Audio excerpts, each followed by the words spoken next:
George കുറ്റിക്കലച്ചൻ ആകാശപ്പറവകൾ തുടങ്ങിയ അച്ഛനാണ്. ഒരു ദിവസം അച്ഛൻ ട്രെയിനിൽ യാത്ര ചെയ്യാണ്. അപ്പോൾ ഒരു സ്ത്രീ അച്ഛനെ കണ്ട മാത്രയിൽ വളരെ ചീത്ത മോശപ്പെട്ട വാക്കുകൾ പറയാൻ തുടങ്ങി. അച്ഛനെ മാത്രമല്ല, എല്ലാ വൈദികരെയും. ട്രെയിനിൽ ധാരാളം ആളുകളുണ്ട്. ഈ കണ്ടു നിന്ന ആളുകൾക്ക് വല്ലാത്ത മനോവേദന അച്ഛനെ ഈ വഴക്ക് പറയുന്നതിൽ. അല്പനേരം മൗനത്തിന് ശേഷം കുറ്റിക്കലച്ചൻ എന്ത് ചെയ്തെന്നോ, എല്ലാവരുടെയും മുമ്പിൽ വെച്ച് ആ സ്ത്രീയുടെ മുമ്പിൽ മുട്ടുകുത്തി, കാലിൽ പിടിച്ച് കാലിൽ ചുംബിച്ചു.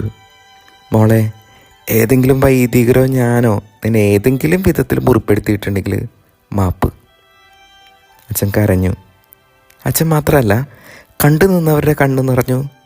അവസാനം ഈ സ്ത്രീയും കരഞ്ഞു. പിന്നെ ആ കമ്പാർട്ട്മെൻറ്റിൽ ഒരു വെട്ടം വന്ന് വീണു. ആ വെട്ടത്തിൻ്റെ പേരാണ് പരിശുദ്ധാത്മാവ്. പത്രോസ് ചോദിക്കുകയാണ്, എത്ര പ്രാവശ്യം ഞാൻ ക്ഷമിക്കണം ഈശോ? 7 പ്രാവശ്യമോ? 7 അല്ല, 70 പ്രാവശ്യം നീ ക്ഷമിക്കണം എന്ന് വെച്ചാൽ അനന്തമില്ലാതെ. സഹോദരങ്ങളെ, ക്ഷമിച്ചാൽ പോരാ, ക്ഷമ ചോദിക്കാനും ആവണം. ആമേൻ. ഈശോ അനുഗ്രഹിക്കട്ടെ.